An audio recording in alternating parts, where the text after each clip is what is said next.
अस्सलाम वालेकुम students, this is your mathematics teacher Sardania Faiz. But इंशाल्लाह आज के लेक्चर के अंदर हम लोग एनईडी में जो 2023 के अंदर एमसीक्यूज पूछे गए हैं उसको डिस्कस करेंगे। देखिए सबसे पहला एमसीक्यूज देखते हैं।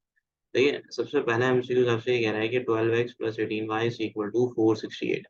हम क्या करते हैं, एक्स और वाई की जगह एक्स और वाई की वैल्यू को पुट कर देते हैं। यहाँ पे मैं एक्स और वाई की जगह एक्स और वाई की वैल्यू को पुट करूंगा तो यहाँ पे देखें सिंपल सी बात है, ये एक्स और वाई की वैल्यू आपके सोल्यूशन को सेटिस्फाई कर रही है, तभी ऑप्शन ए को हम करेक्ट कर देंगे। तो देखिए यहाँ पे हमारे पास जो मीन का फॉर्मूला होता है वो होता है summation of x upon x. अब देखिए ये तो जाहिर सी बात है कि आपके पास 77 है ना, एवरेज जो है वो 77 है। शुरू के 4 स्टूडेंट्स के मार्क्स होंगे 4 इंटू 73। आखिरी के 4 स्टूडेंट्स के मार्क्स को मैं एक्स कह लेता हूँ, एन हमारे पास 8 है। यहाँ से अगर मैं एक्स की वैल्यू कैलकुलेट करता हूँ तो वो हमारे पास 324 आ जाएगी। अब इसी तरीके से अगर मैं आपसे बात करूँ तो यहाँ पे हमारे पास एक्स और वाई की वैल्यू गिवन है। देखिए यहाँ पे इसको देखें और इसको देखें, तो क्योंकि रॉ जो है वो रॉ 1 और रॉ 3 सेम है, अगर मैं रॉ 3 में से 2 कॉमन निकाल लेता हूँ तभी डिटर्मिनेंट का आंसर जो है वो 0 आ जाएगा। अब अगर मैं इसी के आगे क्वेश्चन 4 की बात करूँ तो बेटा क्वेश्चन 4 पे कहा यह जा रहा है आयोटा की पावर 16 आयोटा की पावर 32 माइनस आयोटा की पावर 67। अब देखो अगर कोई भी नंबर आपके पास 16 जैसे लिखा हुआ है वो 4 से डिविजिबल है तो आंसर 1 आएगा। 32 भी 4 से डिविजिबल है तो 1 आंसर आएगा। अब यहाँ आयोटा क्यूब रह गया। असल में देखो 67 को जब तुम लोग 4 से डिवाइड करोगे तो रिमाइंडर 3 आएगा। यहाँ पे 3 लिख दो। जितना रिमाइंडर आता है 4 से डिवाइड करने के बाद वही लिख देते हैं हम लोग। आयोटा क्यूब आप सब जानते हो है माइनस आयोटा के बराबर है, तभी आंसर 2 प्लस आयोटा आ जाएगा। देखिए यहाँ पे साइन एक्स बराबर है 3/4 के, और आपसे बोला जा रहा है कि कॉद एक्स कैलकुलेट करके बताएं। तो अगर हमारे पास बेटा साइन एक्स बराबर है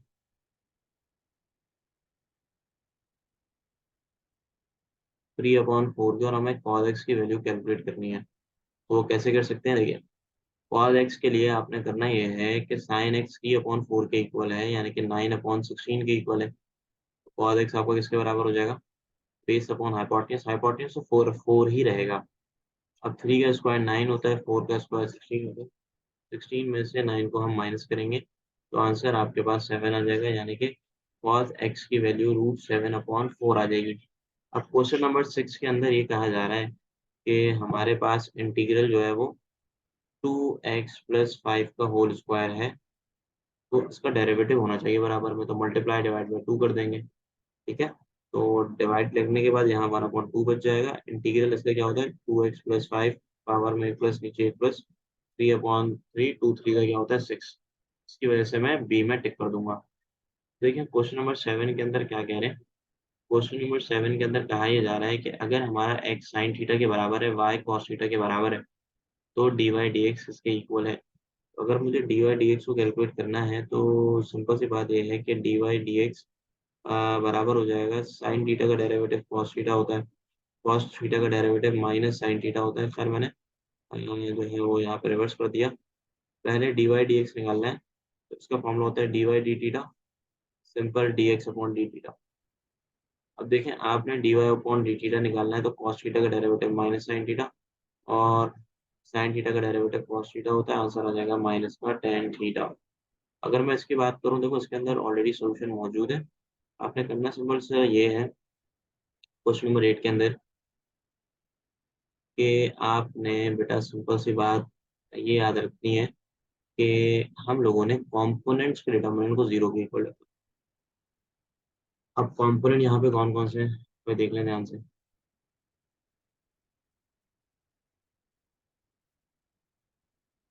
कंपोनेंट पहला 1 1 0 है, 3 a 1 0, 3 a 0 1 4 - 1 k, 4 - 1 1। उसके कंपोनेंट का डिटरमिनेंट, जब भी कोप्लेनर की बात होती है ना, तो कोप्लेनर में जितने भी कंपोनेंट्स हैं उनका डिटरमिनेंट 0 के इक्वल होता है।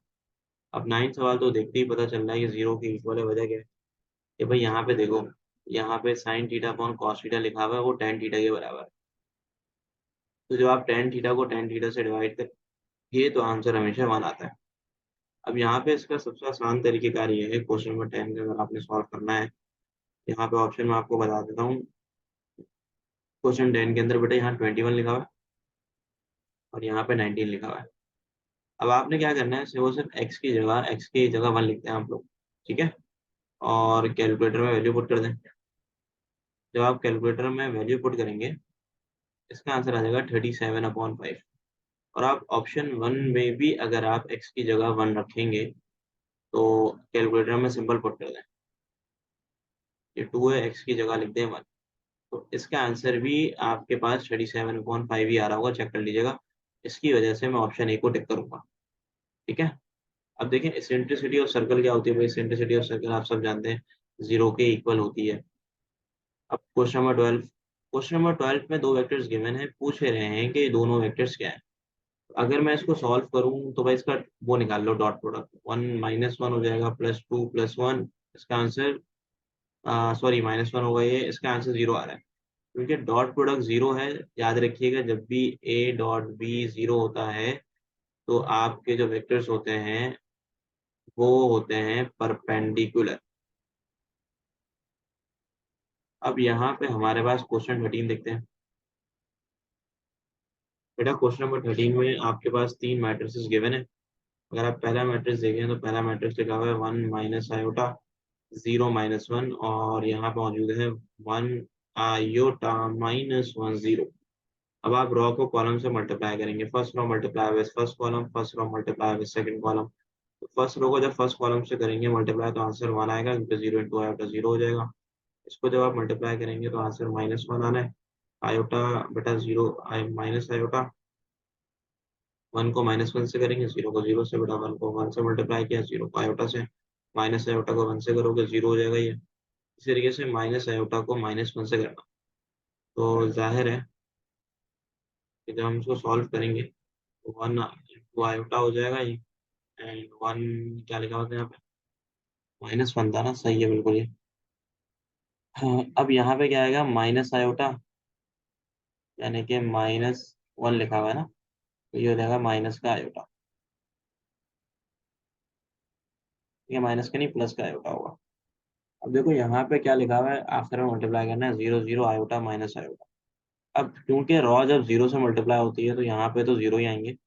अब यहाँ पे 2 आयोटा आ जाएगा। अब जब तुम उसको सॉल्व करोगे तो 0 × आयोटा, कुछ गलती करी है मुझे लग रहा है, यहाँ पे 1 × आयोटा आयोटा होता है, ये +2 आयोटा हो जाएगा। अच्छा यहाँ पे इसमें गलती है ना,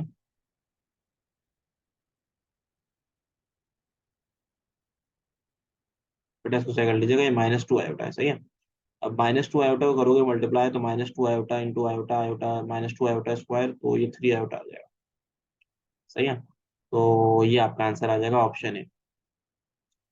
इसी तरीके से देखो यहाँ पे बोल रहा है क्वेश्चन नंबर 14 में कहा जा रहा है कि आपके पास अगर एक कार्ड हम ड्रॉ करते हैं रैंडम से, प्रोबेबिलिटी क्या होगी फेस कार्ड की। तो फेस कार्ड हमारे पास 12 होते हैं, टोटल कार्ड जो है वो 52 हैं, तभी इसका आंसर आ जाएगा 12/52। ठीक है, 12/52 का मतलब है 3/13। डिस्ट्रीब्यूशन याद कर लीजिएगा आप लोग कार्ड्स की। अब यहाँ पे देखें e की पावर x का इंटीग्रल e की पावर x होता है, x का इंटीग्रल x² 2 + c, तो ऑप्शन डी में टिक कर देंगे। अब क्वेश्चन नंबर 6 है, क्वेश्चन नंबर 6 में लिखा हुआ है integral of e x² × x। अब मल्टीप्लाई डिवाइड बाय 2 करेंगे, ठीक है, और dx, तो आंसर आपके पास आएगा 1/2 e की पावर x² + c। इसी तरीके से मैं अगर क्वेश्चन नंबर 16 के बाद बात करूं 17 की,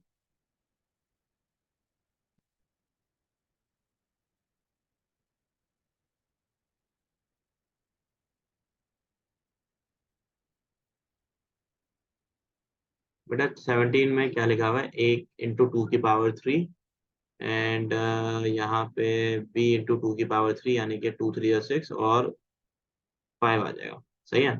अब देखो यहाँ पे एक डिटर्मिनेंट है, याद रखना हमेशा, चाहे डिटर्मिनेंट ऑफ ए निकालो या ट्रांसपोज करने के बाद डिटर्मिनेंट निकालो, आंसर सेम आता है।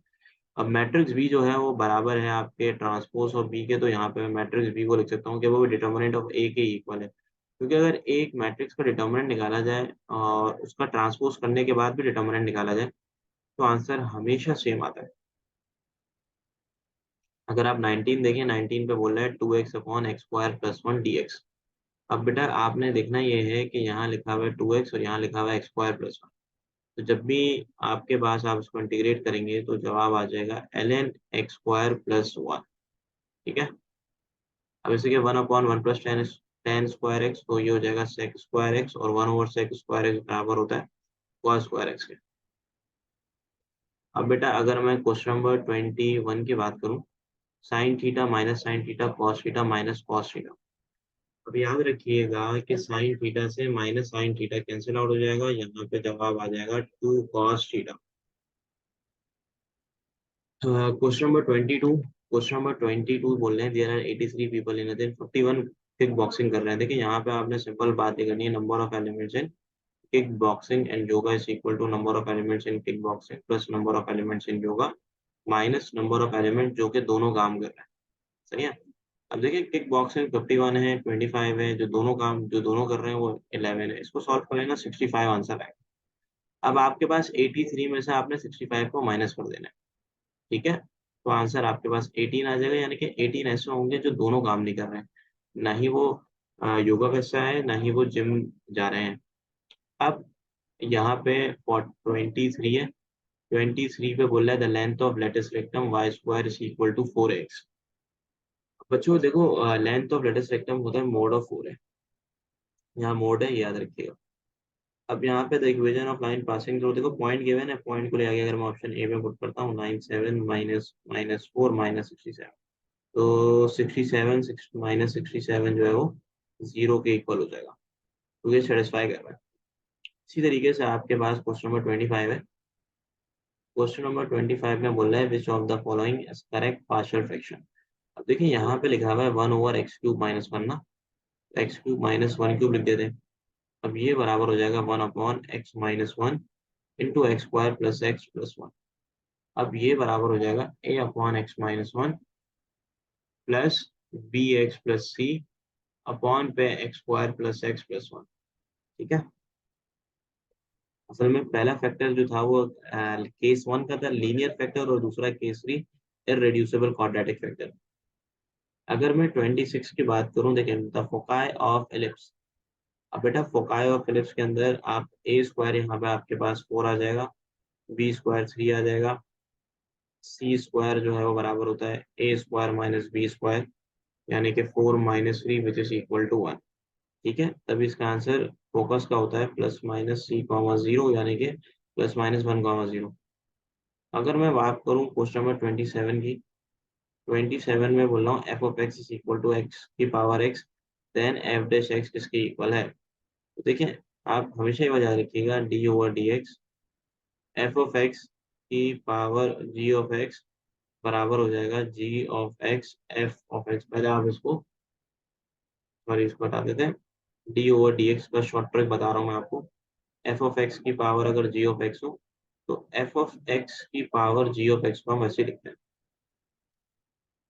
फिर इसी के बाद हमारे पास अगर ये चीज़ को आप अपॉन पे लिखते हैं, यानी कि g of x upon f of x, फिर एफ ऑफ एक्स का डेरिवेटिव ले लें एफ डैश एक्स, फिर बेटा एल एन लिखें, एल एन के आगे लिखते हैं एफ ऑफ एक्स, फिर लिखेंगे जी डैश एक्स। सही है। अब एफ ऑफ एक्स हमारा एक्स है, तो ये एक्स अपॉन एक्स, इसको डिवाइड कर दो एक्स अपॉन एक्स, एक्स का डेरिवेटिव 1 होता है, plus l n f of x और जी डैश एक्स 1 के बराबर है। तो आंसर आ जाएगा एक्स की power x 1 plus l n x. ठीक है, अब यहाँ पे साइन एक्स का डेरिवेटिव लोगे कॉस एक्स का डेरिवेटिव लोगे, दोबारा आंसर माइनस साइन एक्स आ जाएगा। अब यहाँ पे 29 के अंदर बोल रहे हैं card is drawn at random probability that selected card is not a face card. देखो बेटा फेस कार्ड आपके पास जो होते हैं वो सिंपल सी बात है कि फेस कार्ड हमारे पास है 12, तो नॉन फेस कार्ड कितने होंगे भाई, 52 में से 12 को माइनस करके आप डिवाइड करते हैं सिंपली 52 से, तो आंसर आ जाएगा 10/30। Two cards are drawn at random, आपसे ये बोला जा रहा है कि आप मुझे बता दें कि इसके अंदर the probability of getting 2 red cards. देखो बेटा, 2 रेड कार्ड्स की प्रोबेबिलिटी आपसे पूछ रहा है, तो उसकी प्रोबेबिलिटी निकालने के लिए आपने, क्योंकि 52 कार्ड्स मौजूद हैं, तो देखो आपके पास, आप ये देखें रेड कार्ड कितने होते हैं, 26 होते हैं, आपके पास टोटल कार्ड 52 है, सेलेक्ट कितने करने हैं, आपने 2 सेलेक्ट करने हैं, तो टोटल सिलेक्शन हो जाएगी 52 कॉम्बिनेशन 2 और 26 इंटू कॉम्बिनेशन 2। अब आप इसको ऐसे भी कह सकते हैं कि भाई पहला जब आप रेड कार्ड पिक करेंगे तो रेड कार्ड 26 × 52 होगा, और दूसरा रेड कार्ड पिक करोगे तो एक कार्ड दोनों पे कम हो जाएगा। इसका आंसर आपके पास आ जाएगा 25/102। ठीक है, आगे अगर मैं आपसे बात करूं, the probability of getting same pieces in throwing two dice simultaneously. अब बच्चों देखो, सेम फेसेस के जो आउटकम्स होते हैं हमारे पास वो क्या होते हैं, 1,1, 2,2, 3,3, 4,4, 5,5 एंड 6,6। 5,5 एंड 6,6, तभी आपका जवाब जो है वो 6/36 यानी कि 1/6 आ जाएगा। अगर आपका डिस्क्रिमिनेंट -4 है तो नेचर ऑफ रूट्स आप सब जानते हैं लेसर देन जीरो में कॉम्प्लेक्स होता है। अगर मैं 33 के बच्चों बात करूं, इफ हमसे ही कहा जा रहा है 33, देखते हैं।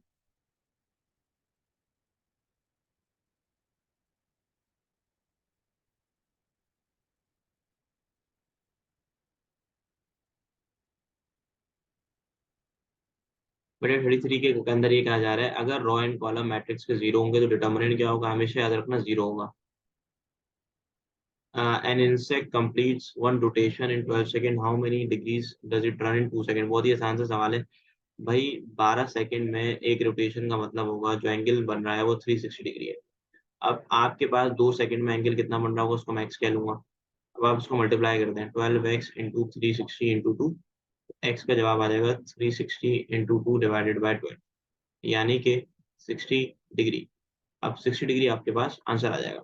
सही है, यानी कि अगर वो 12 सेकंड में 360 डिग्री कवर कर रहा है तो टू क्या होता है, 1/6 ऑफ 12, तो आप एंगल को भी 1/6 कर सकते हैं। 360 divided by 6 which is equal to 60 degree. अब 35 बेटा ऑलरेडी रेडियस निकाल लो, 28 S = R थीटा। 2 पाई इंटू 10 क्यों कर रहे हैं, क्योंकि 10 रेवोल्यूशन है। एक रेवोल्यूशन में एंगल 2 पाई होता है, 10 रेवोल्यूशन में एंगल 10 × 2 पाई होगा। अब आपसे ये बोला जा रहा है 36, the equation of normal at 3,4 2x²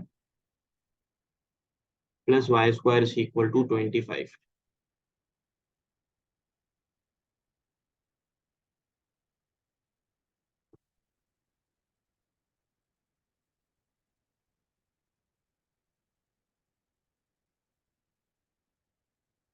तो यहाँ पे आप यहाँ तक पहुंच गया था, हम यहाँ आ गए थे ना 36 में। भाई पॉइंट पुट कर लो, 3,4 को ऑप्शन 1 पे रख देना, तो 4 3 12, 3 4 12, 12 -12 इक्वल टू 0, तभी आंसर आ जाएगा 37। बेटा कैलकुलेटर में वैल्यू पुट करनी है, आ जाएगा जवाब 38। 38 में बोला जा रहा है कि displacement covered by a body according to diagram. भाई आप इसको ऐसे ब्रेक करके लिख लें। जैसे कि यहाँ पे मैं इसको थोड़ा ब्रेक कर देता हूँ। तो एक ट्राइंगल बन रहा है और एक रेक्टेंगल बन रहा है, सही है। अब एक ट्राइंगल और रेक्टेंगल है तो हमें दोनों का तो जाहिर सी बात है कि फॉर्मूला याद है। ये ओपन नहीं है, ये ओपन मतलब क्लोज नहीं है, तो इसको इंक्लूड नहीं करेंगे क्योंकि लाइन के अंडर कवर एरिया को जीरो बोलते हैं। सही है, यहाँ पे आपके पास A1 हो जाएगा, ये A2 हो जाएगा। अब देखो A2 तो सिंपल है, 5 × 20 कर दोगे। रही बात A1 की, तो A1 हो जाएगा हाफ बेस इंटू हाइट, यानी कि हाफ बेस इंटू 20, ये हो जाएगा 40। अब अगर आप इसको सॉल्व करेंगे तो 100 हो जाएगा, 100 + 40 कितना होता है, 140। सही है। अब हमारे पास ए यूनियन बी का होल कॉम्प्लीमेंट ए इंटरसेक्शन, बेटा ये डिमॉर्गन्स लॉ है, इसको याद करिएगा।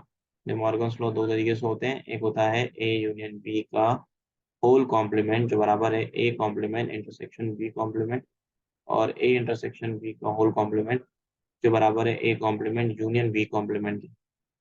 47 वर्टेक्स और फोकस पूछ रहे हैं, बेटा वर्टेक्स 0,0, फोकस हो जाएगा 3,0। कंपेयर कर लेना इसको, y² is equal to 4x से, तो 4a बराबर हो जाएगा 12 के, a की वैल्यू आपके पास 3 आ जाएगी। अब यहाँ से बोले जा रहे हैं फोकस कैलकुलेट करना है। तो देखो फोकस कैलकुलेट करने के लिए जाहिर है कि तुम्हें अपने केस 1 है, फोकस होता है h+a, एच निकालने की शॉर्ट ट्रिक होती है minus coefficient of x upon coefficient of x²। x² है नहीं तो पहले k निकाल लो। k कैसे करोगे, माइनस कोफिशिएंट ऑफ y यानी कि -6/2 multiply by coefficient of y का स्क्वायर, ये आ जाएगा 6/2 विच इज इक्वल टू 3। अब h कैसे करोगे कैलकुलेट, जहां जहां y है वहां वहां 3 लिख दोगे, और जहां जहां x है वहां वहां h लिख दोगे। सही है, तो यहाँ से आपके पास, आप इसको h की वैल्यू कैलकुलेट कर लिएगा, तो h की वैल्यू आपके पास 2 आ जाएगी। अब h की वैल्यू जब 2 आएगी तो जाहिर है कि आपने 4a को 4 के बराबर रखना है, तो a आपके पास 1 आ जाएगा। अब जब ए आपके पास 1 है तो यहाँ पे मैं लिख सकता हूँ 1 + 2 कॉमा के की जगह 3, यानी कि फोकस विल बिकम 3, 3। अब बेटा इसी के आगे अगर मैं क्वेश्चन नंबर 42 की बात करूँ,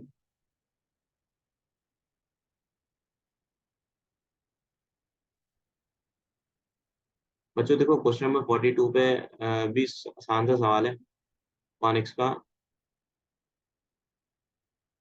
ये 16x² + 9y² = 144। आपसे पूछ रहे हैं length of major minor axis. देखो माइनर एक्सिस की लेंथ तो 2 भी होती है। फोकाई ऑफ एलिप्स केस से आइडेंटिफाई करेंगे, यहाँ पे फोकाई हो जाएगा 0, ±c, क्योंकि ये वाई स्क्वायर के नीचे ग्रेटर नंबर है।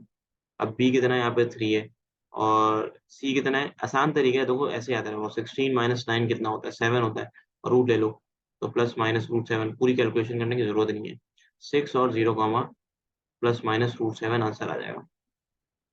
अब इसी के आगे अगर मैं आपसे बात करूं 43, 43 पे ये कहा जा रहा है if A is a square matrix then A k +1 is equal to ए। तो बेटा देखो यहाँ पे ये मैट्रिक्स कहलाता है पीरियोडिक मैट्रिक्स। ठीक है, ये डेफिनेशन है पीरियोडिक मैट्रिक्स की।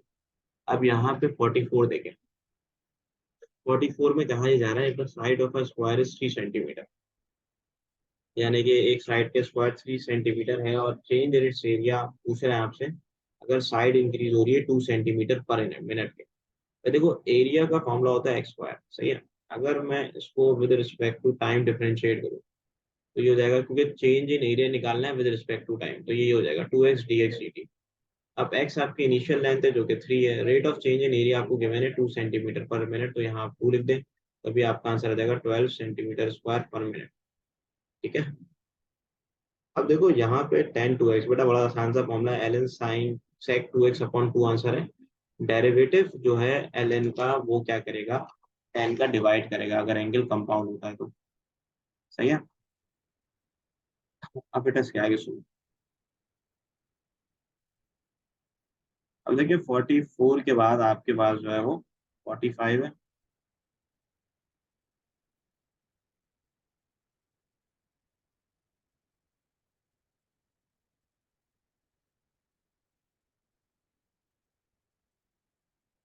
बेटा 45 में ऑलरेडी अपने पिछले वीडियोस में इसका रिकॉर्डिंग दिया हुआ है, तो उसको आप देख लीजिएगा।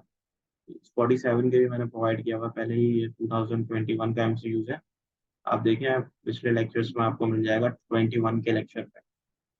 प्रोडक्ट ऑफ रूट, बेटा प्रोडक्ट ऑफ रूट C/A के इक्वल होता है, यानी कि यहाँ पे हम लोग ऐसे लिख सकते हैं कि C/A यानी कि 2/3 आंसर आ जाएगा। अब देखिए 3 - आयोटा का होल स्क्वायर, बेटा ये बराबर होगा यहाँ पे A - B के होल स्क्वायर के। A बराबर है 3 - 2 आयोटा, -B बराबर है 3 के, तो 3 से 3 कैंसिल हो जाएगा, 2 आयोटा का स्क्वायर -4 के बराबर आ जाएगा जवाब। ठीक है। अगर मैं 15 की बात करूं, आपसे पूछ रहे हैं सम ऑफ रूट, तो याद रखिएगा सम ऑफ रूट जो है बराबर होता है C/A, यानी कि N/L के बराबर हो जाएगा। अब देखिए यहाँ पे लिखा हुआ है 51 the force is applied at point, एक फोर्स अप्लाइड हो रहा है पॉइंट पे 1, -1, 0, find the moment of force about the point 2, 1, -3। तो देखो बेटा ये फिक्स पॉइंट 2, 1, -3 है, उसको आप सिंपल सा माइनस कर देंगे अबाउट द पॉइंट में से, तो आपको एक आर मिल जाएगा पोजीशन वेक्टर, जिसके अलोंग आपकी फोर्स लग रही है और वो आपकी बॉडी रोटेट कर रही है। इसका फॉर्मूला होता है R×F। पहले आर लिख देना, आर का वेक्टर, फिर एफ का वेक्टर लिख देना, आपके पास सिंपल सा जवाब आ जाएगा। ठीक है। आपसे 52 पे बोल रहा है least number of terms for sum exceed 500। Sir इसके अंदर आपने कुछ नहीं करना है, SN का फॉर्मूला ये लगा लें, SN is equal to ARn-1/R-1। सही है, आर की जगह आप 2 लिख देंगे, क्योंकि यहाँ पे कॉमन रेशियो जो है वो 8/4 यानी कि 2R है। सही है, और जो फर्स्ट टर्म है वो 4 के बराबर है। बस आपने वैल्यूज यहाँ पुट कर देनी है, देन क्योंकि यहाँ पे आप n की जगह 7 रखेंगे, इसका पहला 508 से आंसर, यानी कि 500 से ग्रेटर आंसर आएगा। एक्सीड का मतलब है ग्रेटर देन 500। अब 6 से आपका आंसर लेसर आएगा, 8 से ग्रेटर आएगा, 9 से ग्रेटर आएगा, लेकिन ग्रेटर में सबसे स्मॉलर आंसर 7 से आ रहा है, तभी हम 7 को टिक करेंगे। अब 53 देखो बेटा, 53 के अंदर आपने क्या करना है कि आपको दो मैट्रिक्स के ऑर्डर गिवन है, A and B are matrix M by N by P, then order of A B. N से एन कैंसिल कर देना, एम बाई पी इसका सिंपल ऑर्डर हो जाएगा। पहले वाले की रो और दूसरे वाले का कॉलम ऑर्डर होता है, तो इसे याद रखना मल्टीप्लिकेशन का। अब बेटा 54 x इक्वल टू 45 ये कैलकुलेटर से कर लेना, सही है। Coefficient of term involving x की पावर 5 इन 1 माइनस एक्स स्क्वायर। देखो कोफिशिएंट जो बोलता है ना, जो भी अगर आपकी सेकंड टर्म में x की पावर लीनियर आएगी, तो याद रखना यहाँ से r जो है वो 5 के इक्वल हो जाएगा। यहाँ लिखोगे t5 plus one is equal to n combination r, यानी कि 12 कॉम्बिनेशन 5 a की power n minus one b की पावर r। सही है। तो इसको जब सॉल्व करोगे ना, कैलकुलेटर में पुट कर लेना 12 कॉम्बिनेशन 5 अपॉन माइनस एक्स को, माइनस को बाहर निकाल लो, एक्स को इग्नोर कर दो क्योंकि चलो कोफिशिएंट की बात हो रही है। तो 2 की पावर 5 बराबर होता है 32 का। इसको कैलकुलेटर में पुट कर लेना, आंसर आ जाएगा -99/4। तो -99/4 सी पे मौजूद है। तो आपसे पूछ रहे सेकंड डेरिवेटिव है, देखो सेकंड डेरिवेटिव के लिए क्या करो, 5 4 नीचे उतार लो 5, यानी कि 5 इंटू फोर, दो दफा पावर माइनस करो, 5 फोर 20, 26 होता है 120। 120 यहाँ पे 5 माइनस थ्री 2 हो जाएगा, -4। बेटा यहाँ पे भी आप सेम काम करें, 3 और 2 को नीचे उतारें। जब 3 और 2 को आप नीचे उतारेंगे तो 3 2 6 और 24 आ जाएगा। पावर में 2 का डिफरेंस आ जाएगा। ये डायरेक्ट किया करो, 120 x³ -24 x² यानी कि 1 लिखा हुआ है। 120 - 24 जो है आपका जवाब आ जाएगा। तो कुछ गलती करिए लग रहा है।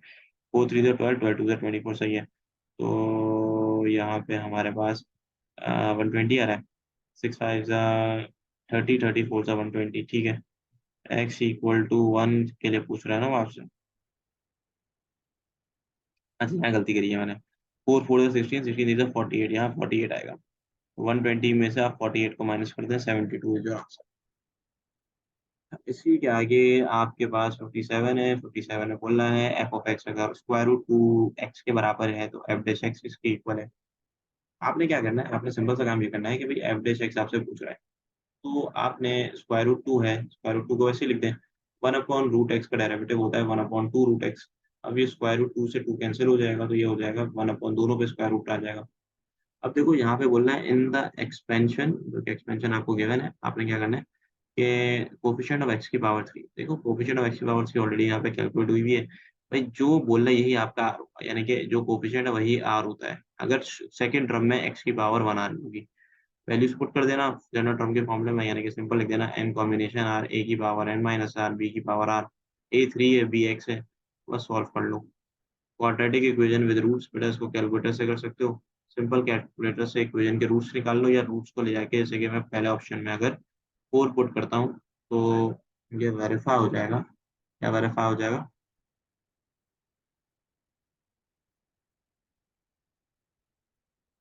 ये वेरीफाई हो जाएगा। 4 और 8, 4 पुट करोगे तो 4 का स्क्वायर 16 हो जाएगा। 12 4 का क्या होता है 48। तो 32 प्लस 16 48 माइनस 48 जीरो होता है, देयर फॉर हम ऑप्शन ए में टिक कर देंगे। अब देखो यहाँ पे क्या गिवन है, 60 के अंदर प्रोबेबिलिटी ऑफ ए गिवन है, probability of A is 1/3, probability of B is 1/4, probability of A intersection B जो है वो 1/6 है। आपसे पूछ रहे हैं probability of A union B का कॉम्प्लीमेंट किसके इक्वल। भाई probability of A union B पहले कैलकुलेट कर लो, which is probability of A plus probability of B minus probability of A and B.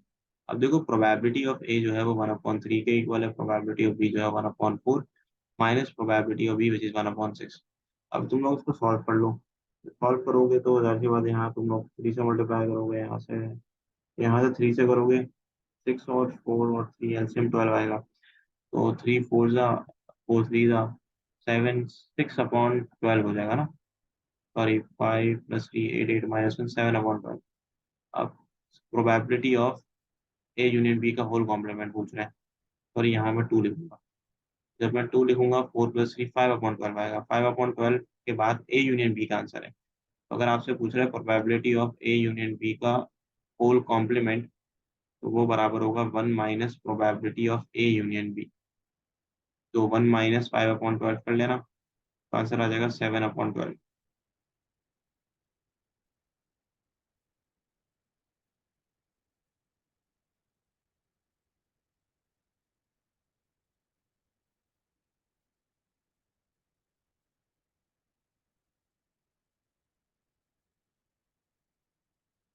अच्छा बेटा देखिए 61 में क्या कह रहा है आपसे, if A and B find a vector perpendicular to A and B. देखो एक वेक्टर का मैग्नीट्यूड 5 है ना, तो देखो एक वेक्टर का मैग्नीट्यूड 5 है, अब आपने से 5 को यूनिट वेक्टर से मल्टीप्लाई करना है। किसके यूनिट वेक्टर से, मैं आपको बता देता हूँ, ए क्रॉस बी के यूनिट वेक्टर से। वजह क्या है? वजह सिंपल सी ये है कि आपके पास यहाँ हम लिख देंगे vector A cross B divided by magnitude of A cross, सही है। तो जब ए क्रॉस बी निकाल लोगे तो माइनस ए प्लस टू जे प्लस टू के आ जाएगा। अब यहाँ पे स्टूडेंट्स गलती ये करते हैं, यूनिट वेक्टर के लिए ना सिर्फ ये cos ये सॉल्व करके आ जाते हैं, A cross B upon A cross B. भाई वो यूनिट वेक्टर की बात नहीं कर रहा, वो सिर्फ वेक्टर की बात कर रहा है। जब वो वेक्टर की बात करेगा तो मैग्नीट्यूड 5 है, उसके आगे सिर्फ यूनिट वेक्टर निकाल लेना। तो ये ऑलरेडी यहाँ पे क्लियर निकला हुआ है या सॉल्व हुआ हुआ है बेटा। तो you just have to solve unit vector then multiply it with 5। अगर इसका मैग्नीट्यूड 7 होता तो हम 7 से मल्टीप्लाई करते हैं, 8 होता है 8 से मल्टीप्लाई करते हैं। बस ये देख लेना, अगर वेक्टर होगा तो बेटा आपने A cross B divide by magnitude of A cross B को 5 से मल्टीप्लाई नहीं करना अगर यूनिट होगा, क्योंकि यूनिट का मतलब यहाँ 1 आता है। अगर यूनिट के अलावा होगा तो वो आपने लाजमी पुट करना है। सिर्फ वेक्टर की बात अगर होगी तो मैग्नीट्यूड से मल्टीप्लाई करोगे। अब देखो यहाँ पे बोला है card is drawn at random probability that selected card is non S card. देखो बेटा एस कार्ड 4 होते हैं, तो 52 में से 4 को माइनस कर दो, 52 से डिवाइड कर देना। 63 है, 63 में एक्स की वैल्यू आपसे पूछ रहा है। बस आपने कुछ नहीं करना भाई, एक्स माइनस वन का होल स्क्वायर, जैसे कि ये होता है ना एक्स माइनस वन का whole square upon X minus three X minus two. अब एक और काम कर सकते हो, उसको सॉल्व भी नहीं करना, मतलब सिर्फ वो सिर्फ एक्स की वैल्यू।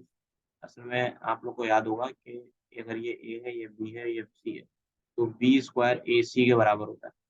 सही है, तो आप ऑप्शन ले जाके यहाँ पे सिंपल क्या करें, 11/5 माइनस वन का होल स्क्वायर, ये कैलकुलेटर में दोनों पुट करो। आपको आंसर जो है वो सेम मिल रहे होंगे लेफ्ट हैंड साइड और राइट हैंड साइड के। इसकी वजह से 63 आंसर हो जाएगा। अब देखो 64 के अंदर ये बोला जा रहा है इक्वेशन ऑफ डायरेक्ट्रिसिस। तो बेटा डायरेक्ट्रिसिस की इक्वेशन ऑलरेडी कैलकुलेट हुई भी है हमारे पास।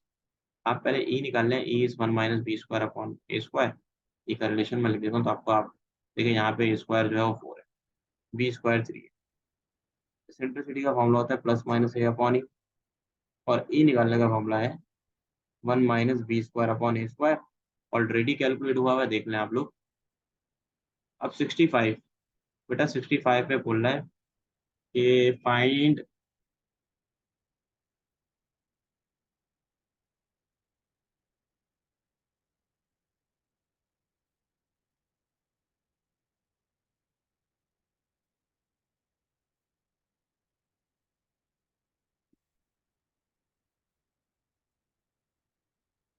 Find the total number that are divisible by 7, 256 and 789। बेटा देखिए 256 के पहला नंबर जो कि 7 के टेबल में आता है वो है 259, और 784 789 से पहला आता है। तो आप सिंपल 784 को 259 से डिवाइड कर माइनस करके 7 से डिवाइड करके प्लस वन करते हैं, ये आंसर आ जाएगा। इसकी शॉर्ट ट्रिक है कि भाई आपने आखिरी वाली टर्म और पहली वाली टर्म को माइनस कर देना है जो कि 27 के टेबल में आती है, और 7 से डिवाइड करके प्लस वन करेंगे। अगर 8 से डिवाइड करेंगे, अगर 8 से डिविजिबल आएगा तो हम ये चेक करेंगे कि 256 और 789 के दरमियान कौन सा पहला और आखिरी नंबर है, उनको माइनस करेंगे, 8 से डिवाइड करेंगे और प्लस वन करेंगे। अब देखिए यहाँ पर आपसे कहा जा रहा है कि टेन इनवर्स एक्स, कुछ नहीं करो, पहले पावर लो लगा लो, पावर नीचे पावर में से एक माइनस फिर बेस का डेरिवेटिव ले लो। ठीक है, ठीक है। आगे अगर मैं आपसे बात करूँ, ये ऑलरेडी 57 बेटा पहले आया हुआ है, मैंने ऑलरेडी सॉल्व कराया हुआ है। ठीक है, तो आप इसको देख लीजिएगा। 68 के अंदर आपने थीटा जो है बेटा यहाँ से टेन थीटा वन है, तो tan theta equal to tan inverse 145 degree हो जाएगा। थीटा की जगह 45 डिग्री पुट कर देना, कैलकुलेटर का इस्तेमाल कर लेना, जवाब आ जाएगा। अब 69 है, product of two roots of unity बेटा याद रखना 1 होता है, क्योंकि 1 multiply by omega square omega cube के इक्वल होता है, और ओमेगा क्यूब जो है वो 1 के इक्वल होता है। इसी तरीके से अगर मैं आपसे बात करूँ T3 9/4, आपसे आर निकालना है ना, तो आर का फॉर्मूला सिंपल ही होता है, आर इज इक्वल टू, यहाँ पे मैंने आपको शॉर्ट ट्रिक लिखवाई थी, टी के अपॉन टी जे होल पावर 1/k-, सही है। तो यहाँ पे लिख दूंगा 243/32/9/4, 1/k-, का मतलब है 1/3। तो ये आ जाएगा 4 1 सा, ये हो जाएगा 4 8 सा, ये हो जाएगा 9 1 सा, ये हो जाएगा 9 81 सा। 81/8 को सॉल्व करोगे तो भाई ये हो जाएगा 3/2। पर 87 नहीं होगा बेटा, ये 27 होगा, उसी से लिखिए। तो और जब 27 होगा तो इसका आंसर हो जाएगा आर का 3/2। अब 71 बेटा आसान तरीके से सुन लो, जब भी एक्स स्क्वायर वाई स्क्वायर है कोफिशिएंट होंगे ना, तो आपने कुछ नहीं करना है, वन बना लो इसको। ये सेंटर के कोऑर्डिनेट्स क्या होता है? सेंटर के कोऑर्डिनेट्स होते हैं -g, -f। अब देखो यहाँ पे 2g 6 के बराबर हो जाएगा और 2f -8 के बराबर हो जाएगा। तो यहाँ से g का आंसर आपके पास 3 आ जाएगा, f का आंसर आपके पास -4 आ जाएगा। सेंटर के कोऑर्डिनेट्स आ जाएंगे -3, 4। ठीक है, यहाँ लिखा हुआ है n+1 factorial upon n-1 factorial. अब बेटा n+1 फैक्टोरियल होता है n+1 फैक्टोरियल को ब्रेक करोगे n इंटू n-1, एक एक कम करते जाओगे जब तक कि डिनोमिनेटर ना बन जाए, बड़े वालों में से माइनस करेंगे, कैंसिल कर दो, आंसर आ जाएगा n इंटू n+1। अब बेटा यहाँ पे 73 की अगर मैं आपसे बात करूँ तो 73 पे कहा जा रहा है x cot x स्क्वायर।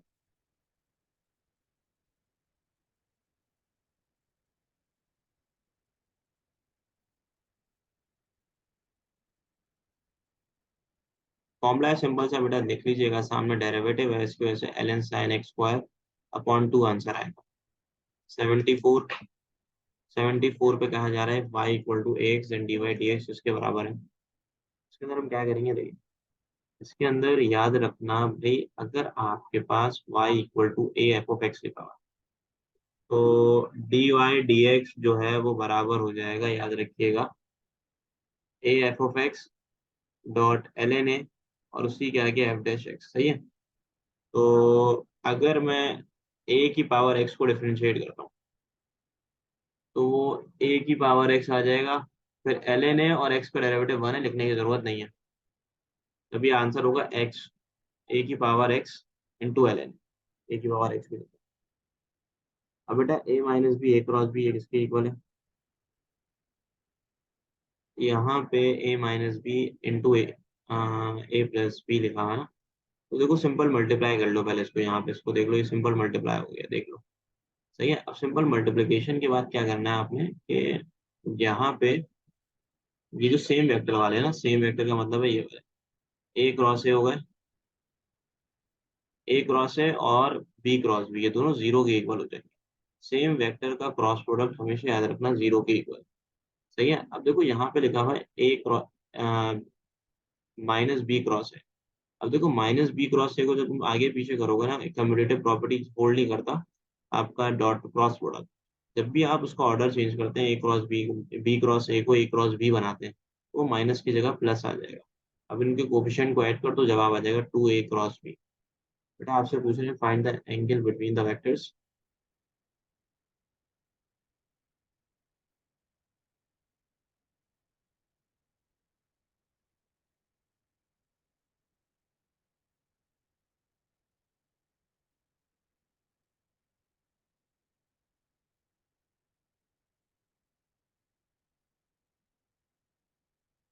देखिए यहाँ लिखा हुआ है the angle between the vectors. देखिए एंगल बिटवीन द वेक्टर्स वैसे तो कैलकुलेटर से भी कैलकुलेट हो जाता है, लेकिन मैं आपको मैनुअल तरीका बता देता हूँ। Theta is equal to cos inverse, और यहाँ आ जाएगा A dot B magnitude of A cross B, लिख सकते हैं, सही है। अब देखो ए डॉट बी निकाल लेना भाई, तो ए डॉट बी 2 6 12 हो जाएगा, 12, 2 3 6 और 2 आ जाएगा। अब मैग्नीट्यूड ऑफ इन 3 आ जाएगा, मैग्नीट्यूड ऑफ 6 36 9 7 आ जाएगा। तो आप कैलकुलेटर में सिर्फ शिफ्ट दबा के कॉस इनवर्स 4/21 कैलकुलेट कर लीजिएगा, तो आपको मिल जाएगा 79.01। अब वेक्टर्स परपेंडिकुलर है बेटा, कुछ भी नहीं है, देख लेना इसको, ए डॉट बी को जीरो के इक्वल रख देना, ए डॉट बी को जीरो के इक्वल रख दिया। अब यहाँ पे क्योंकि वो जे का कॉम्पोनेंट बेटा जीरो हो जाएगा, और यहाँ से के की वैल्यू निकालनी है, ए की वैल्यू निकालनी है, तो उसको आप आसानी कैलकुलेट कर सकते हैं, और ये आई का कॉम्पोनेंट जीरो हो जाएगा। बेटा 79 के अंदर क्या कह रहे हैं?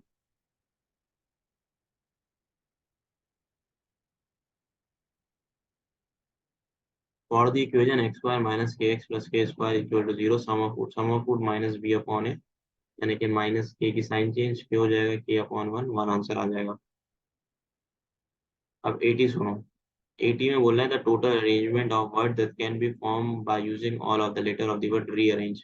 अब रीअरेंज में टोटल 9 वर्ड्स होते हैं, देख सकते हैं आप लोग। उसमें आपके पास आर 3 दफा रिपीट हो रहा है, तभी यहाँ 3 फैक्टोरियल है। इस तरीके से यहाँ पर अगर आप लोग देखो 2 फैक्टोरियल लिखा हुआ है, क्योंकि आर 3 दफा रिपीट हो रहा है, ए जो है वो 2 दफा रिपीट हो रहा है, और आपका ई 2 दफा रिपीट हो रहा है, तभी हमने 3 फैक्टोरियल अपॉन 2 फैक्टोरियल लिखा है। 82 पे आ जाओ, देखो 82 पे बोला है A is a square matrix, A square I के बराबर है, ए किसके इक्वल है, तो ए हमेशा याद रखना बराबर होता है आपका इन्वोल्यूटरी मैट्रिक्स के। अगर आई के बराबर है तो इन्वोल्यूटरी, ए के बराबर है तो आइडेम्पोटेंट, सिमेट्रिक मैट्रिक्स, सारी चीजें लिखवाई हुई हैं आपको मैंने। अब देखिए 83 पे ये सवाल 2021 का रिपीटेड क्वेश्चन है, इसको भी, इसका सोल्यूशन भी मैंने आपको प्रोवाइड किया हुआ है। ठीक है, तो हम क्या कर रहे होंगे।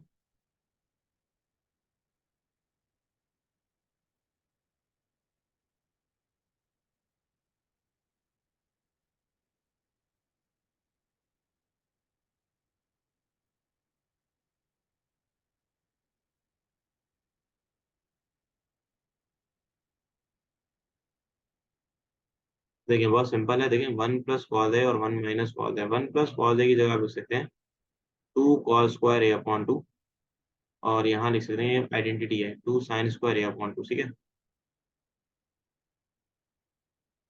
x/y। अब 2 से 2 कैंसिल आउट हो जाएगा।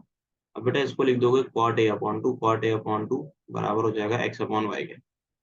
अब यहाँ पे अगर मैं tan a/2 कैलकुलेट करना चाहूँ तो tan a/2 बराबर हो जाएगा y/x के। अब आप याद रखिएगा tan 2 थीटा बराबर होता है 2 tan थीटा 1 - tan² थीटा, यानी कि जो भी एंगल है राइट हैंड साइड में उसका आधा मौजूद है ना। अब ध्यान से सुनना भाई, tan 2 थीटा अगर इसके बराबर है तो हम क्या कर सकते हैं कि हमें tan a/2 उसको चेंज करना है ना थोड़ा सा। तो हम क्या कर सकते हैं, tan 2 थीटा बराबर है 2 tan थीटा अपॉन 1 - tan² के। तो यहाँ पे याद रखना tan थीटा किसके बराबर, tan थीटा कैलकुलेट करना है, तो ये बराबर हो जाएगा 2 tan थीटा अपॉन 2 और 1 - tan² थीटा अपॉन 2 के ना। यानी कि जो एंगल यहाँ पे उसका आधा यहाँ मौजूद होगा। tan/2 हम जानते हैं y/x के इक्वल है। यहाँ भी हम लिख देंगे 1 - y/x का होल स्क्वायर। तो ये बराबर हो जाएगा 2 × y/x, और इसको सॉल्व कर लेना, x² - y² upon x²। X से एक्स कैंसिल आउट हो जाएगा, आंसर आ जाएगा 2xy/x² - y²। सही है, तो बेटा ये आंसर आ जाएगा। अब 83 के बाद आपसे पूछा जा रहा है 84। 84 में सिंपल कैलकुलेटर में पुट करिएगा, जवाब आ जाएगा बेटा 85 रिपीटेड है साइन एक्स कॉस एक्स 3 के बराबर है, उसका स्क्वायर जो है वो 9 के इक्वल होगा। फाइंड एस, एस के लिए a + b + c/2, 5 + 3 8, 8 + 2 10, 10/2 5 होता है। कॉम्प्लेक्स क्वाड्रेटिक इक्वेशन के लिए बेटा डिटर्मिनेंट 0 के इक्वल होना चाहिए, सब जानते हैं। मैग्नीट्यूड बहुत हल्का सवाल है, 3 का स्क्वायर 9, 9 + 1 10, 10 + 4 14, 14 का रूट ले लेना। अब लिमिट cos x/x, इसमें बस याद रखना है कि भाई वन वन मत लिख के आ जाना। वजह ये है कि देखो यहाँ पे आ जाएगा cos 90, π/2 का मतलब होता है 90 अपॉन यहाँ पे 90 का स्क्वायर आ जाएगा। अब cos 90 जीरो होता है, तो 0/90 तो नहीं लिखेंगे, π/2 ही लिखेंगे। तो π/2 का स्क्वायर अगर तुम कर भी लो तो 0 ही आंसर आना है। अब 90 सुन लो भाई, एसिम्पटोट्स के बारे में बोल रहे हैं ना, एसिम्पटोट्स के अंदर सिंपल कांस्टेंट को जीरो बना देना। अब जब तुम कांस्टेंट को जीरो बना दोगे तो ये हो जाएगा 9x² = 16 y², और यहाँ से आप लोग y² की वैल्यू निकाल लें, y² हो जाएगा 9/16 x²। तो y की वैल्यू आ जाएगी +/3/4x। सही है, उसको टिक कर दो। अब मैं अगर बात करता हूँ इसेंट्रिसिटी ऑफ पैराबोला की, याद रखना इसेंट्रिसिटी ऑफ पैराबोला 1 के इक्वल होता है। But a definite integral I will not explain it because you can solve it by using calculator। अब यहाँ पे आसान है, a⁻−1 b⁻−1 अपॉन a1, वही सॉल्व हुआ है देख लो। ठीक है, अब यहाँ पे 94 पे बात कीजिए, लिमिट x.ln x। इसका आसान तरीकेकार ये है कि देखो इसका मैनुअल तरीका थोड़ा सा बड़ा है, लेकिन अगर कॉन्सेप्ट लेना चाहते हो तो मैनुअल तरीका थोड़ा सा लेंदी है, लेकिन अगर ट्रिक की बात करूँ तो x की जगह लिख देना 0.001 ln, और यहाँ लिख देना 0.001। ये तकरीबन तुम्हारा आंसर जीरो के करीब करीब ही आ रहा होगा। एक्सपोनेंट माइनस की एक्सपोनेंट -4 अगर कैलकुलेटर दे रहा है तो उसका मतलब ये जीरो के इक्वल ही है। अगर z is a complex number, बेटा यही आइडेंटिटी ठीक है, बाकी गलत है, क्योंकि ये इमेजिनरी नहीं होता, ये रियल होता है। सही है, और ये रियल नहीं होता, ये इमेजिनरी होता है, तो ए और बी तो गलत हो गए। डी नन नहीं है, ये आइडेंटिटी बिल्कुल सही है, इसकी वजह से आप इसको टिक कर दें। अब 95 के बाद आपसे पूछ रहा है 96 के अंदर। भाई 96 के अंदर बोला जा रहा है अगर पॉइंट को लीनियर है वाई की वैल्यू क्या होगी। अगर पॉइंट को लीनियर है तो वाई की वैल्यू क्या होगी। अब इसके अंदर क्या करना होगा, आपने स्लोप निकालना है, यानी कि y-3 अपॉन 4 फिर यहाँ पे x2 - x1 यानी कि 2 - 4 - 2 एंड -2 - y। सही लिखा है मैंने, गलत लिखा है? चेक कर लेते हैं एक दफा। तो उल्टा लिख दिया ये, इसको रेसिप्रोकल कर लेना, यानी कि ये हो जाएगा 4/y - 3 is equal to, minus common निकालने तो ये हो जाएगा 2 × 2 + y। अब इसको सॉल्व कर लो, 4 × 2 = 8, 8 + 2y is equal to, simple सी बात ये है कि नहीं, अभी भी मैंने गलती करी है कुछ ना कुछ। ये क्या है भाई, ये y है और ये 4 है, सही है। तो इसको काटो, काट देते हैं यहाँ से। 4 × 2 = 8, 8 प्लस यहाँ आ जाएगा 2y, 2y कैंसिल क्यों हो रहा है भाई, 2y - 6 को क्लियर करते हैं, फिर दोबारा करते हैं सॉल्व। तो यहाँ पे हो जाएगा y2 - y1 यानी कि 2 - 4, x2 - x1 यानी कि -2 - y। ठीक है। अब यहाँ हम लिखते हैं y2 - y1 यानी कि 4 - 3, x2 - x1 यानी कि y - 0। तो ये माइनस का 2y यहाँ चले जाएगा। अब 4 - 3 1 होता है ना, तो 1 का मतलब है यहाँ आ जाएगा -2 - y। अब यहाँ से अगर मैं y कैलकुलेट करता हूँ तो y का जवाब हाँ बिल्कुल 2 आ रहा है, सही है। अब आपके पास 96 के बाद 97 है। 97 में बोल रहा है the equation of line parallel to X axis. देखो पैरेलल टू एक्स एक्सिस की इक्वेशन सुनते ही इस बात को मैंने आपको एक्सप्लेन किया था। इक्वेशन होती है y = कांस्टेंट। अब कांस्टेंट के अंदर भी क्या पुट कर दोगे, -5 पुट कर दोगे, आंसर आ जाएगा y = -5। अब आपके पास 98 है। देखो 98 में सिंपल ये करना है कि ऑप्शन में अगर तुम ऑप्शन नंबर बी में एन, डी में n/3 लिखा हुआ है, तो ये जाहिर सी बात ये है कि अगर मैं आपसे बात करूँ, यहाँ n/3 है, एन की जगह 1 रखोगे तो 1/3 बनेगा, 2 रखोगे तो 2/3 बनेगा, 3 रखोगे तो 3/3 बनेगा। इसकी वजह से ऑप्शन है, ऑप्शन डी जो है वो करेक्ट है। अब 99 सुन लो बेटा। 99 के अंदर बोल रहा है बैग कंटेन 9 मार्बल, 4 ग्रीन है, 3 रेड, 3 ब्लू है और 2 ऑरेंज है। If a marble is picked at random find the probability of getting no orange marble. भाई ऑरेंज को हटा दो, ऑरेंज है कितने, ऑरेंज है 2, तो 9 में से 2 माइनस कर दो, 7, 7/9 आंसर आ जाएगा।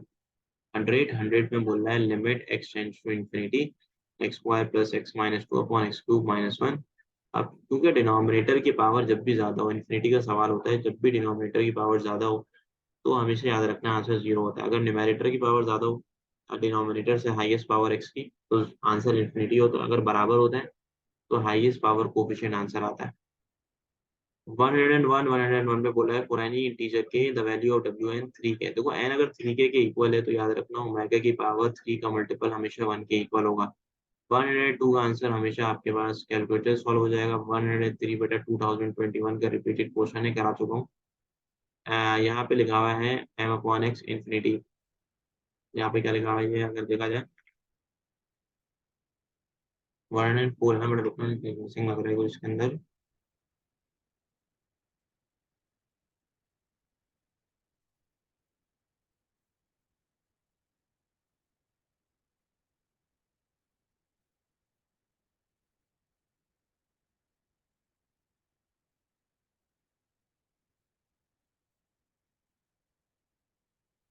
जी बेटा 104 ln x है, सही है। तो ये सवाल है ln x/x। अगेन बेटा सेम लॉजिक इस्तेमाल करना, यहाँ पे ln की जगह लिख देना कोई भी एक बड़ी वैल्यू, 1 2 3 4 5 6 लिख देना, सही है। और नीचे लिख देना 1 2 3 4 5 6, तुम्हारा तकरीबन आंसर हो जाएगा 0 के इक्वल। इन्फिनिटी का मतलब होता है लार्जेस्ट वैल्यू, तो कोई भी 6 to 7 डिजिट नंबर ना पुट कर देना। अब 101 पे बोला length of tangent drawn from. देखो लेंथ ऑफ टेंजेंट अगर आपने निकालनी है, आपके पास यहाँ मौजूद है, यहाँ पे आप x की जगह लिख देंगे -3 और y की जगह आप लिख देंगे 2। अगेन x की जगह आपने -3 लिखना है और y की जगह आपने 2 लिखना है -7। ठीक है, आप इसको लिख लें। जब आप इसको लिखेंगे तो जाहिर है कि आपके पास कुछ ना कुछ जवाब आएगा। वो आपका जवाब चेक कर लीजिए क्या आ रहा है। 9 + 4 13, 13 + 11 कितना होता है बताओ। 13 + 24, 24 + 11 आपका 35 हो जाएगा। 35 में से आप इनको माइनस कर लीजिएगा, तो ये आंसर आ जाएगा 3√5। 20 आएगा मेरे ख्याल से ये ना, अगर मैं पूरा सॉल्व करूँगा। 20 का मतलब हो जाएगा ये 2√5 बेटा।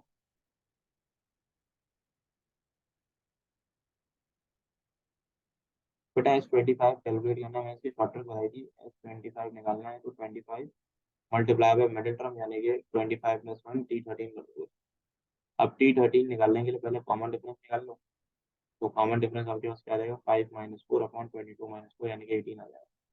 तो 1/18 कॉमन डिफरेंस आ जाएगा। अब T13 निकाल लो। T13 के लिए पहले T4 लिख लो। T4 की वैल्यू 4 है, प्लस 13 - 4 कर लो, 9 आ जाएगा। 9 1/18, तो ये आ जाएगा तुम्हारे पास 4 + 1/2। 4 + 1/2 कितना होता है, 4 + 1/2 आपका आ रहा है 9/2 के इक्वल। तो 25 को मल्टीप्लाई कर दो 9/2 से, तो आपके पास आंसर आ जाएगा 225/2 सिंपल। ठीक है। अब बेटा 106 के बाद 107, वैल्यू ऑफ 0 फैक्टोरियल 1 फैक्टोरियल, बेटा ये दोनों 1 के इक्वल होती है। ठीक है। अच्छा बेटा देखो, यहाँ पे value of 0 factorial and 1 factorial दोनों ही 1 के इक्वल होती है। ठीक है। अब हमारे पास फॉर एग्जांपल नेक्स्ट क्वेश्चन है। नेक्स्ट क्वेश्चन के अंदर कहा ये जा रहा है कि z की वैल्यू है, तो मॉडुलस ऑफ z क्या होगा बेटा, वो बराबर होगा √x² + y² के। सही है।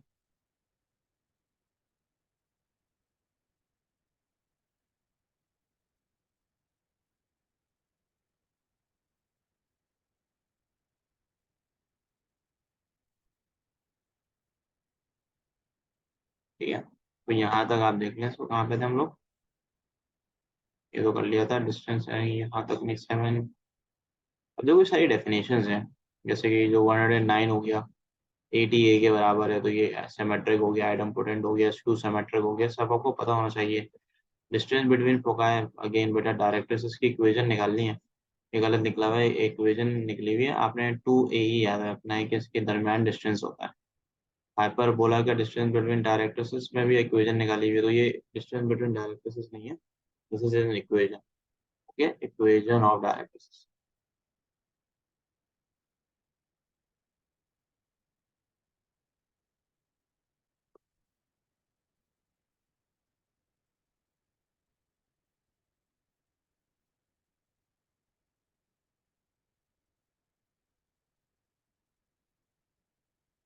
ठीक है। अब यहाँ पे क्या करोगे, देखो 114 के अंदर limit x tends to 0 1/x minus 1/x -1 लिखा हुआ है ना। तो यहाँ पे आपने सिंपल सा काम ये करना है कि x की जगह लिख दो 0.001। ठीक है, यहाँ पे भी लिख दो x की जगह 0.001 -1, शॉर्ट ट्रिक है, 1 0 के करीब करीब वैल्यू रख दो, तो आपका आंसर आ जाएगा 0.499 ऐसे करके आ जाएगा। सही है, तो ये 1/2 के इक्वल होता है। अब बेटा सिंडिसिटी 3/2 है, ग्रेटर देन 1 है, तभी हम इसको टिक कर देंगे, हाइपरबोला को टिक कर देंगे। अब उसकी क्या आगे अगर मैं 116 की बात करूं, तो बेटा 116 में फर्स्ट डेरिवेटिव निकाल लेना और टाइम की जगह 2 पुट कर देना, आंसर आ जाएगा 117। पे आपने सम ऑफ 10 टर्म्स बताने हैं, तो T2 T4 गिवन है, उससे पहले D निकाल लो, A निकाल लो और S10 का फॉर्मूला अप्लाई कर लो। ठीक है बेटा। 118 मिडिल टर्म पूछ रहे हैं, मिडिल टर्म 2 निकलेगी, यहाँ पे ऑलरेडी कैलकुलेटेड है बेटा। यहाँ पे आपके पास अगर N7 होता है तो मिडिल टर्म 2 कैलकुलेट होती है। दोनों मिडिल टर्म निकालने के जो फॉर्मूला होता है, पहला मिडिल टर्म निकालोगे तो बेटा वो बराबर होगा n+1/2, यानी कि अपॉन 2 लिखोगे तो पहली मिडिल टर्म तुम्हारे पास बेटा सिंपल सी 4 आ जाएगी, सेकंड मिडिल टर्म आपके पास आ जाएगी 5।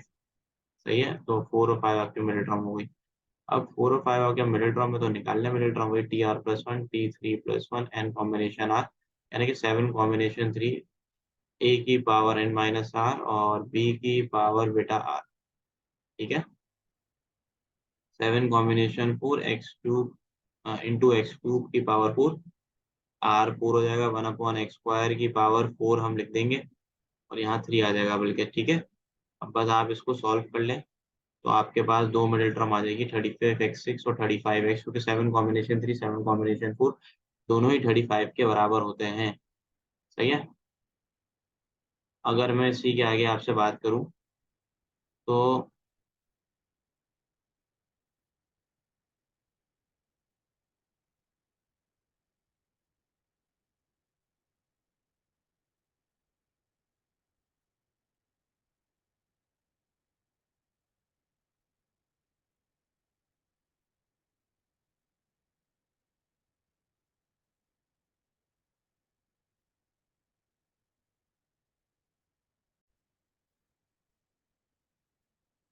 अच्छा बच्चों, इसके आगे सुनो। इसी के आगे अगर मैं आपसे बात करूं तो आपके पास कुछ सवाल और हैं। 175 MCQs है ना हमारे पास, तो मैंने कहा था बता देता हूं आपको भी।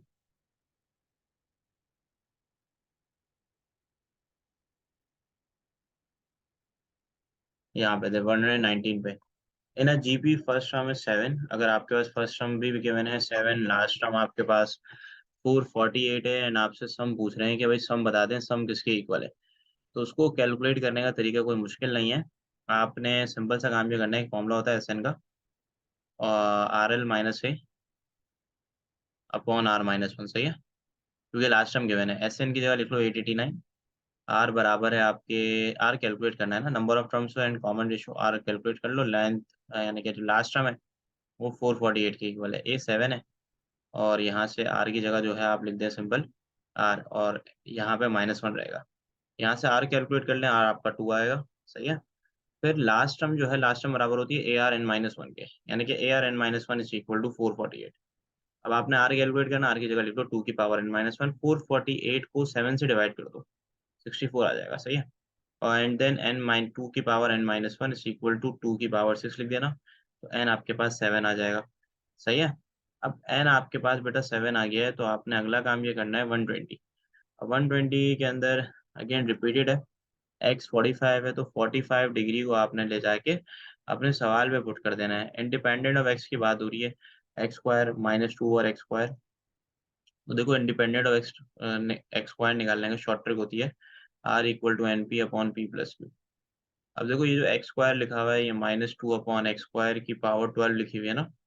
तो n तुम्हारे पास 12 है, p 2 है, और ये 2 + 2 हो जाएगा, सही है। 12 2 = 24, 24/4, r 6 आ जाएगा, सही है। r जब 6 आ गया तो TR+1 is equal to n combination r, a की पावर n-r, क्योंकि ये तो जीरो हो जाएगा, इसको लिखने की जरूरत ही नहीं है। -2/6 लिख लेना बस। तो 12 कॉम्बिनेशन 6 को मल्टीप्लाई कर दो सिर्फ और सिर्फ 2 की पावर 6 है, तो ये आंसर आ जाएगा 59136। अब बेटा tan−1 3x का आपने फर्स्ट डेरिवेटिव बताना है ना, तो वो आप कैसे बता सकते हैं, ध्यान से सुना। अगर आपके पास f(x) बराबर है tan−1 3x के, और आपने f'(x) कैलकुलेट करना है, तो f'(x) will be equal to 1/1 + 9x²। And 3x का डेरिवेटिव जो होता है वो 3 होता है, इसकी वजह से ऑप्शन बी जो है आपका वो करेक्ट हो जाएगा। अब मैं 123 की बात करूं, इक्वेशन ऑफ परपेंडिकुलर बाइसेक्टर, बेटा मिड पॉइंट निकाल लेना। मिड पॉइंट क्या होगा, 5 - 4/2, 1/2 और 2। 1/2 और 2 को ले आके, सॉरी 6 होगा, 1/2 और 6 को ले आके इक्वेशन में पुट कर देना, जो वेरीफाई कर जाए उसको टिक कर देना। The length of A and B, बेटा यहाँ पे ऑलरेडी सॉल्व हुआ है, देख लो, साइन लो लगेगा। Transverse axis on the line x equal to length of transverse axis, length of transverse axis 4 है, कॉन्जुगेट एक्सिस ऑफ लाइन जो है वो 3 है, along the line y equal to 3। अब कुछ नहीं करो भाई, यहाँ पे ट्रांसवर्स एक्सिस की बात हो रही है, ट्रांसवर्स एक्सिस वर्टिकल लाइन है, यानी कि वर्टिकल लाइन है, केस नंबर 2 है ये। तो इसको सॉल्व कर लेना। अब यहाँ पे तुम्हारे पास लेंथ ऑफ ट्रांसवर्स का मतलब 2 है, गिवन है 4 के इक्वल है, यानी कि a 2 के इक्वल होगा, सही है। और कॉन्जुगेट एक्सिस की लेंथ जो है वो 2b जो है वो भी 2 के इक्वल है, तो b बराबर हो जाएगा 1 के। अब x इक्वल टू 2, a भी आ गया आपके पास, और आपके पास बेटा b भी आ गया। अब इससे आप निकाल लें सिंपल, h और k आपको गिवन नहीं है।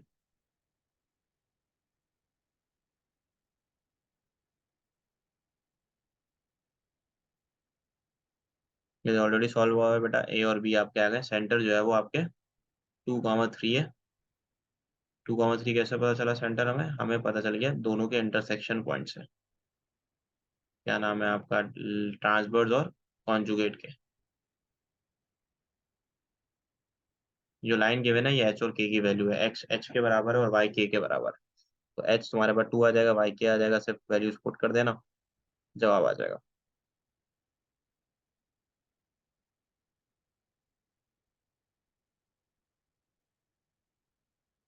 ठीक है। अब आपसे पूछ रहा है 127, find the equation of circle passing through origin. बेटा पॉइंट को ले जाके सर्कल की इक्वेशन में पुट कीजिएगा, ऑप्शन है वेरीफाई कर जाएगा। 128। 128 के अंदर क्या कह रहे हैं, बोल रहे हैं 16x अगर 4 के बराबर है तो बताएं 5x प्लस 5। देखें, अगर 16x की जगह लिख सकता हूँ मैं 4 2x इक्वल टू 4 की पावर 1। अब यहाँ पे 2x 1 के बराबर हो जाएगा तो x की वैल्यू हमारे पास 1/2 आ जाएगी। देखिए 5 की पावर x प्लस 5 लिख दीजिएगा, इसी के आगे 5 की पावर 4, यानी कि x plus Y equal to 4, Y equal to 4 minus 1/2, 4 2 ज़ा 8, 8 माइनस 1 7/2। तो ये 7/2 आंसर आ जाएगा। 2a+3 इसको ऐसे लिख सकता हूँ, 2a इंटू 2 की पावर 3। 2 की पावर 3 आप जानते हैं किसके बराबर है, 8 के। तो और 2a किसके बराबर है, x के, जब ये आंसर 8x आ जाएगा। अब मैं अगर आपसे बात करूँ फाइंड द वर्टिसेस, बेटा वर्टिसेस देखते ही पता चल रहा है कि वो h प्लस ए कॉमा के होता है।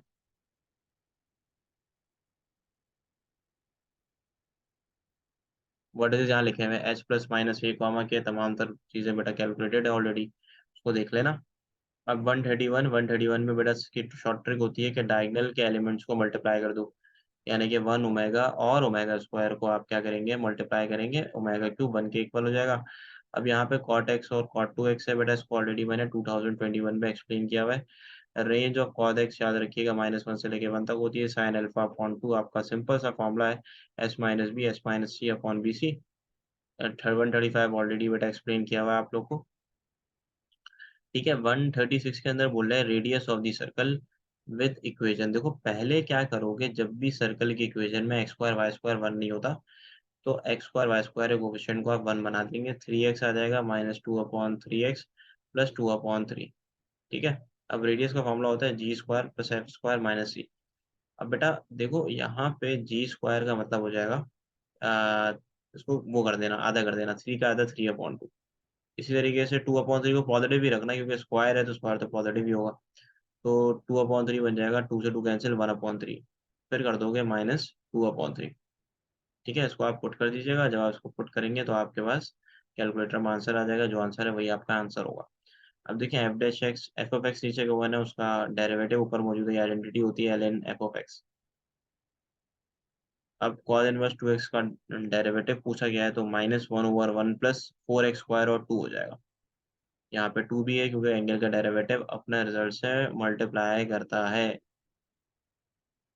अब बेटा 139 है, 139 के अंदर क्या कह रहा है, 139 के अंदर सिंपल सी बात यह है कि अगर आपके पास एफ ऑफ एक्स गिवन है, एफ ऑफ 9 आपसे पूछा जा रहा है, यहाँ पे आपसे जो चीज़ पूछी गई है वो है एफ ऑफ 9। तो एफ ऑफ 9 कैलकुलेट करने के लिए जहाँ जहाँ एक्स है, एक्स की जगह 9 पुट कर देना, 90 आ जाएगा। इसको कैलकुलेटर से कर लेना, ये रिपीटेड है कैलकुलेटर। 142 बेटा रेडिकल इक्वेशन कहलाती है, क्योंकि स्क्वायर रूट को हम रेडिकल कहते हैं।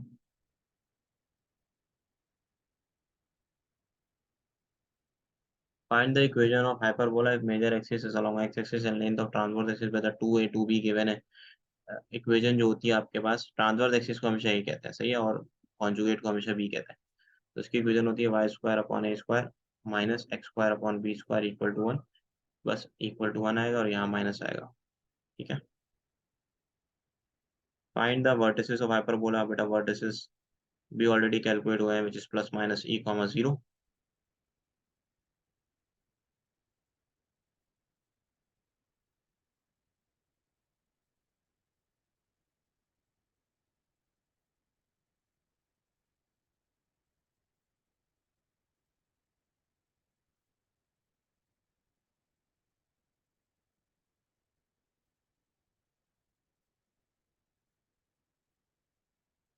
145 हो गया। देखिए 146 में एरिया ऑफ ट्राइंगल पूछ रहे हैं, वर्टिसेस अगर आपको गिवन है 1,1,1, B 1,1,0 और C 1,0,0। देखो बेटा अगर आपके पास ये गिवन है A 1,1,1, B 1,1,0, C 1,0,0, तो यहाँ से आपने सिंपल सा काम ये करना है कि कोई भी दो वेक्टर पकड़ लें, यहाँ से उन्होंने बी ए और सी ए वेक्टर को लिया है, आपकी मर्जी, आप कोई से भी दो वेक्टर्स ले सकते हैं। अगर आपके पास यहाँ पे तीन वेक्टर्स हैं, ये ए बी एंड सी है, तो हमने जो वेक्टर्स फाइंड आउट किए हुए हैं वो कौन से, बी ए एंड सी है। तो ये दो वेक्टर्स लिए हैं, ठीक है। वो वेक्टर को आगे पीछे कर सकते हैं, मसला नहीं है। कोई भी दो वेक्टर्स लिए हैं, इनके दरमियान बस ये कॉमन पॉइंट होना चाहिए, इस बात का ख्याल रखिएगा। फिर उनका क्रॉस प्रोडक्ट लेना है, पोजीशन वेक्टर का कॉन्सेप्ट लगाना है। बी ए का मतलब होता है आपका ए माइनस बी, सी ए का मतलब होता है ए माइनस सी। माइनस करके इसका वही डिटर्मिनेंट ले लेंगे, माइनस आई आ गया। अब इसी का मैग्नीट्यूड को 2 से डिवाइड कर दो, तो ये आपके पास क्या आ जाएगा, एरिया ऑफ ट्राइंगल। 147 147 में बोल रहा है fourth arithmetic mean. Fourth arithmetic mean का फॉर्मूला है a+4d, और d बेटा बराबर होता है b-a/n+1 के। सही है, यानी कि d बराबर है b-a के, यानी कि b बराबर है 9a-11b-a+b। अपॉन पे लिख दोगे तुम लोग n+1 यानी कि 5। यहाँ आ जाएगा 8a-10b/5। सही है। अब इसको क्योंकि आपसे बोल रहा है कि आप बता दें मुझे कि a4 किसके इक्वल है, तो a4 याद रखिएगा बराबर है a+4d के। ए पहला अर्थमेटिक मीन को कहते हैं, ए की जगह लिख दोगे a-b, और फिर डी की जगह ये डी की वैल्यूज पुट कर देना, और इसको सिंप्लीफाई करोगे तो ये आंसर आ जाएगा। अब यहाँ पे लिखा हुआ है आयोटा की पावर 3, बेटा सब जानते हैं माइनस आयोटा के इक्वल है। 149 पे एक्स एन माइनस एन, बेटा सिंपल सा फॉर्मूला होता है इसका NaN-1। ये रिपीटेड क्वेश्चन है डायरेक्ट्रिक्स का, इसको भी देख लेना। क्रॉस प्रोडक्ट आई और जे का बेटा दोनों, क्योंकि आपके आई क्रॉस जे है तो आई क्रॉस जे के बराबर है, तभी ए बी के आंसर आएगा। 152 को वही शॉर्ट ट्रिक है जो 7 वाली थी, सेम सवाल है। 154 में मैंने ऊपर एक्स की पावर एक्स वाला सवाल करवाया, उसके अंदर शॉर्ट ट्रिक देख लेना, आंसर आ जाएगा। फिर उसको ऐसे लिखते थे, मैंने ये सिखाया था भाई, जो भी सवाल है लिख दो, फिर इसी को अपॉन पे लिख दो, फिर अपॉन का डेरिवेटिव ले लो, यानी कि एक्स का डेरिवेटिव।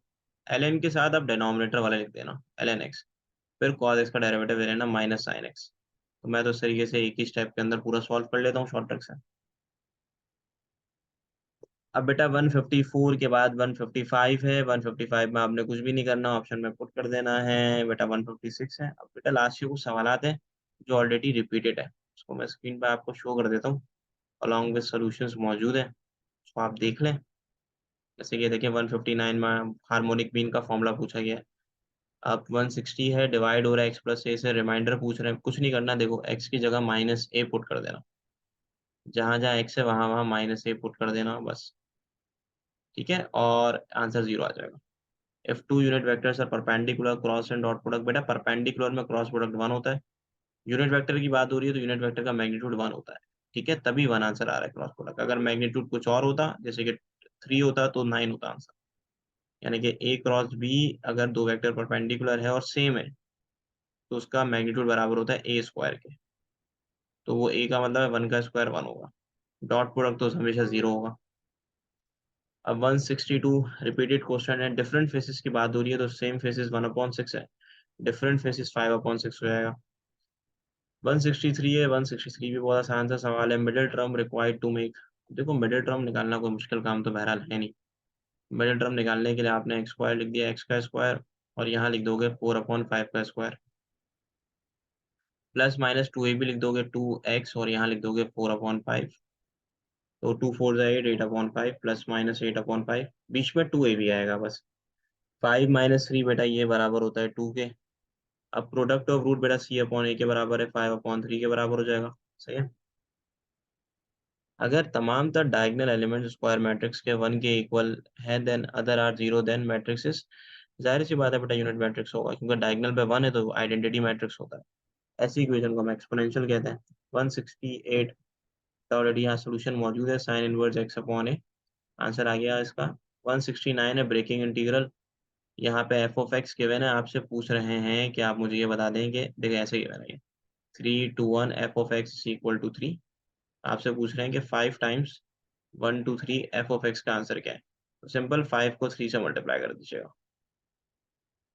ब्रेकिंग इंटीग्रल कॉन्सेप्ट है, मैं ऑलरेडी आपको बहुत अच्छे से एक्सप्लेन कर चुका हूँ। 170/2021 ऑलरेडी रिपीटेड है। 171 बेटा ट्रिग्नोमेट्रिक आइडेंटिटी है, √x+1/√x, x+2+1/x के बराबर है, फिर डेरिवेटिव ले लीजिएगा। dy/dx निकालना है, सिंपल सी बात है, dy/dx आप कैलकुलेट कर लेंगे। ये 173 एमसीक्यूज है। ठीक है, तो ये कुछ 175 तकरीबन बेटा आपके एमसीक्यूज थे। इंशाल्लाह ये कि आप लोग को ये वीडियो काफ़ी हेल्पफुल साबित होगी टेस्ट के लिए। टेस्ट के जरिए अच्छे से कीजिएगा सेकेंड राउंड के लिए। कोई भी क्यूरी हो इससे रिलेटेड आपके पास, तो आपके पास यहाँ पर आप मुझसे इससे कोऑर्डिनेट कर लीजिएगा, पूछ सकते हैं बेटा। मेरा कोई भी आपके पास क्वेश्चन हो related to mathematics second test के लिए, इन तमाम तो सवालात काफ़ी अहम है।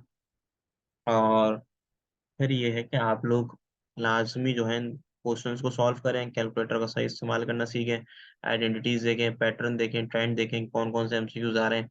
उसी हिसाब से एक बेहतर तैयारी करें ताकि आप लोग की तैयारी अच्छी हो जाए और आप राउंड 2 के अंदर अपने स्कोर को +20 कर सकें, जिसके अच्छे से अच्छा आएँ तो उसको मज़ीद बेटा वो अच्छा कर सकें। तो बेस्ट ऑफ लक और इंशाल्लाह ये है कि फिर जो भी मसले-मसाइल हैं मुझसे आप क्या कीजिएगा बेटा डिस्कस कीजिएगा। Thank you.